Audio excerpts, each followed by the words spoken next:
السلام علیکم ورحمۃ اللہ وبرکاتہ۔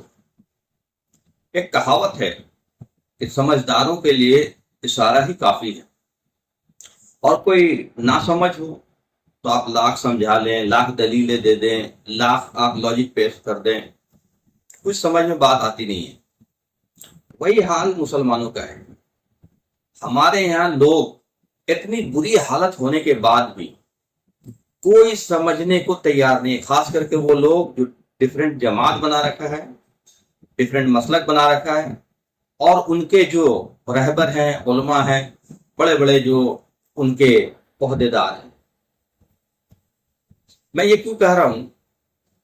ابھی آپ نے سنا ہوگا رامپور کا جو کیس ہے، الجوہر یونیورسٹی، جس کو آپ سمجھ لیجئے کہ اب جو ہے وہ ختم کرنے کی، اس کے ساری بلڈنگوں کو توڑنے کی، لگ بھگ ایک دو چھوڑ کر کے ساری، تو وہ ختم ہی ہو گیا تھا۔ پوری یونیورسٹی کو بلڈوز کیا جائے گا۔ یہ کوئی معمولی بات نہیں ہے، اور یہ اس کے ریئیکشن میں ہم کیا بول رہے ہیں یا کیا کر رہے ہیں وہ اصل سمجھنا ضروری۔ کوئی یوگی سرکار کو مطلب لعنت ملامت کر رہا ہے، کوئی مودی سرکار کو کر رہا ہے، کوئی کورٹ کو کر رہا ہے، کوئی سنگھ کو کر رہا ہے، کوئی ڈفرینٹ راجنیتک دل کو کر رہا ہے۔ لیکن سب سے جو بڑی بات ہے جس پہ ہمارا دھیان جانا چاہیے کہ یہ اللہ کا عذاب ہے ہمارے اوپر، اور اس کے ذمہ دار خود مسلمان ہے، یہ بات یہ ماننے کو تیار نہیں۔ اور نہ ماننے کی وجہ کیا ہے؟ اور نہ ماننے کی وجہ جو سب سے بڑی وجہ یہ ہے کہ جب انسان یہ مان لیتا ہے، جب کوئی جماعت یہ مان لیتی ہے کہ ہم میں کوئی غلطی نہیں ہے، اور یہ ہم سے کوئی غلطی نہیں ہو سکتی، یا ہمارے بڑوں سے کوئی غلطی نہیں ہو سکتی، تو پھر نہ وہ کسی کا سنتا ہے، نہ کچھ سمجھنے کی کوشش کرتا ہے۔ یہی حال ہے تبلیغی جماعت کا، یہی حال ہے بریلوی جماعت کا، یہی حال ہے اہل حدیث جماعت کا، اور یہی حال ہے بڑے بڑے مدرسوں کا، چاہے دیوبند ہو، چاہے ندوہ ہو، چاہے مجاہد العلوم ہو، چاہے بریلی ہو، وہ جو سب کا یہی حال۔ بغیر اصلاح کیے، بغیر ہم اپنے آپ کو سدھارے ہوئے، بغیر دین کو بچائے ہوئے، ہم اپنے آپ کو، اپنے انسٹیٹیوشنز کو، اپنے ذلت کو نہیں بچا سکتے۔ یہ بالکل آپ لکھ کر کے رکھ لیجیے۔ اگر آپ کو یہ لگتا ہے کہ بھائی ہمارے اتنے بڑے علماء بیٹھے ہوئے ہیں، وہ ہمیں سمجھاتے نہیں، آپ ہی ہمیں سمجھا رہے ہیں، تو یہ بہت بڑی غلط فہمی ہے۔ بالکل وہ نہ سمجھ رہے ہیں، نہ سمجھا رہے ہیں حالات کو، سب اپنے اپنے طریقے سے سمجھ رہے ہیں، اپنے اپنے طریقے سے سمجھا رہے ہیں، چونکہ قرآن سے سمجھنے کی کوشش نہیں کر رہے، قرآن سے ہدایت نہیں لے رہے، قرآن سے انسٹرکشن نہیں لے رہے، اور قرآن سے گائیڈ نہیں کر رہے۔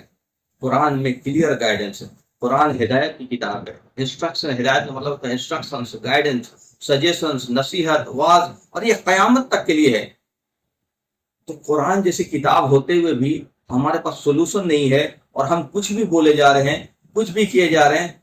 مجھے حیرت ہوتی ہے کہ جب اس طرح کا بات ہوتا ہے تو بڑے عالم ہیں، اور وہ شروع ہو جاتے ہیں اس بات پہ کہ دیکھیے ہمارے بزرگوں نے انگریزوں کے خلاف لڑا، ہمارے بزرگوں نے یہ کیا، ہمارے بزرگوں نے یہ کیا، ہم نے اپنی جان۔ بھائی یہ کون سن رہا ہے؟ اس سے فائدہ کیا ہے؟ فائدہ آپ کو سنانا ہے یا پوچھنا ہے تو اللہ سے بات کریے، اللہ سے سنیے، اللہ کو سنائیے، اور اللہ سے پوچھیے کہ ہم کیا کریں۔ اللہ سے پوچھنے کا مطلب ہے قرآن سے پوچھیے۔ قرآن میں اللہ نے ساری کی ہدایت قیامت تک کے لیے اس میں ڈال دیا ہے، تاکہ ہمیں کوئی بھی پریشانی ہو تو ہم وہاں جا کے پوچھیں اور ہمیں راستہ دیجیے۔ اتنا ہونے کے باوجود بھی بڑے بڑے مدرسے کھل رہے ہیں، آج بھی بڑے بڑے ادارے کھل رہے ہیں، اسکول کھل رہے ہیں، پبلک فنڈ پہ، پبلک پراپرٹی پہ۔ اپنے فنڈ سے اگر کھولے تو ایک بات سمجھ میں آتی ہے کہ آپ 10 کروڑ کا ایک اسکول کھول رہے ہیں۔ کیوں کھول رہے ہیں بھائی 10 کروڑ کا اسکول؟ کیوں 10 کروڑ لگا کے؟ کہ آپ ایک عالیشان بلڈنگ بنانا چاہتے ہیں؟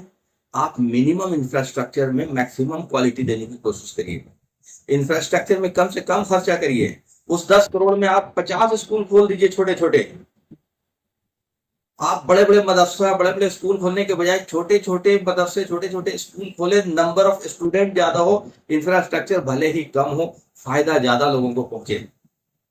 لیکن نہیں، ہمیں بڑا اسکول کھولنا ہے، بڑا مدرسہ۔ اس کے پیچھے وجہ کیا ہے کہ ہم بڑا اسکول کھول کے اس کے پریزیڈنٹ بن گئے، اس کے سیکرٹری بن گئے، ایک پرسنل ٹرسٹ بنا لیا، گھر کے لوگوں کو ٹرسٹ بنا دیا، زندگی بھر ہمارا کھانے پینے کا عیش کرنے کا انتظام ہو گیا، اور بدلے میں ہم یہ کہہ رہے ہیں کہ بھائی ہم تو امت کی فکر کر رہے ہیں، ہم تو امت کی خدمت کر رہے ہیں، ہم تو خدمت خلق کر رہے ہیں۔ مطلب یہ آپ قیامت کے دن نہیں بچیں گے۔ پبلک پیسے پہ، پبلک پراپرٹی پہ آپ قابض نہیں ہو سکتے۔ پبلک پراپرٹی کا مال آپ سیلری کے طور پہ من مانا آپ نہیں لے سکتے ہیں، صرف ٹیچرز کو اور ان کو دے سکتے ہیں، باقی آپ اگر ایڈمنسٹریشن میں ہے تو آپ لے بھی نہیں سکتے اگر آپ کا کنٹریبیوشن پڑھائی میں نہیں ہے۔ آپ اپنا کمائیے اور خدمت کریے۔ یہ میں مولوی کو بھی، علماء کو بھی، انجینئر ڈاکٹر کو بھی، سب کو جو بھی آپ خدمت خلق کرنا ہے، آپ پبلک پیسہ نہیں کھا سکتے، چندے کا پیسہ نہیں کھا سکتے، زکوٰۃ صدقہ کا پیسہ نہیں کھا سکتے، امداد بھی آپ نہیں کھا سکتے۔ آپ اپنا کمائیے اور پیرلل آپ خدمت کریے۔ ہاں جو لوگ انوالو ہوں گے پڑھانے میں یا اس میں جو فل ٹائم دیں گے ان کی سیلری ہوگی، اگر آپ بھی انوالو ہوتے ہیں تو آپ کی بھی سیلری ڈیسائیڈ ہوگی، من مانے طور سے آپ نہیں کھا سکتے۔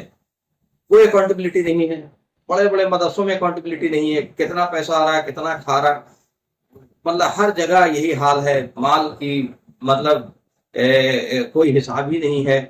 میرے بھائی یہ ابھی الجوہر یونیورسٹی ہوا، کل کو ہمارا ایک ایک مدرسہ ٹارگٹ، ایک ایک اسکول بڑے بڑے ٹارگٹ میں۔ یہ اس لیے نہیں کہ یہ غلط ہیں، یہ اس لیے کہ اللہ ہم سے ناراض ہے اور ہم غلط ہیں، ہم ماننے کو تیار ہی نہیں کہ ہم غلط ہیں۔ اگر ہم غلط نہیں ہیں تو ہم دیوبندی بریلوی اہل حدیث کیوں، ہم مسلمان کیوں نہیں ہیں؟ قرآن میں کہتا ہے کہ ایک امت بنایا، خیر امت بنایا، اخرجت للناس بنایا، تو ہم کہاں ہیں مسلمان؟ ہم کہاں ایک امت؟ ایک چھوٹی سی بات جب نہیں سمجھ میں آ رہی ہے کہ ہم مسلمان ہو جائیں، ہم آج سے اپنے آپ کو اہل حدیث بریلوی دیوبندی تبلیغی کہنا بند کریں، مسجد میں اہل حدیث مسجد بریلوی مسجد لکھنا بند کریں، یہ ایک چھوٹا سا کام نہیں ہو رہا تو آپ بڑا کام کر لیں گے۔ یہ امت کی فکر نہیں ہے، یہ اپنے اپنے مسلک کو چلا رہے ہیں، اپنے اپنے تنظیم کو چلا رہے ہیں، اپنے اپنے مدرسہ کو چلا رہے ہیں، اور ہر مدرسہ میں اس کے آئیڈیولوجی کی پڑھائی ہو رہی ہے۔ اسلام کی بنیادی پڑھائی، بنیادی تعلیم جو قرآن میں ہے، قرآن کی پڑھائی نہیں ہو رہی۔ اگر ہدایت سے خالی ہے تو نہ آپ کا اسکول کام آئے گا، نہ آپ کا مدرسہ کام آئے گا۔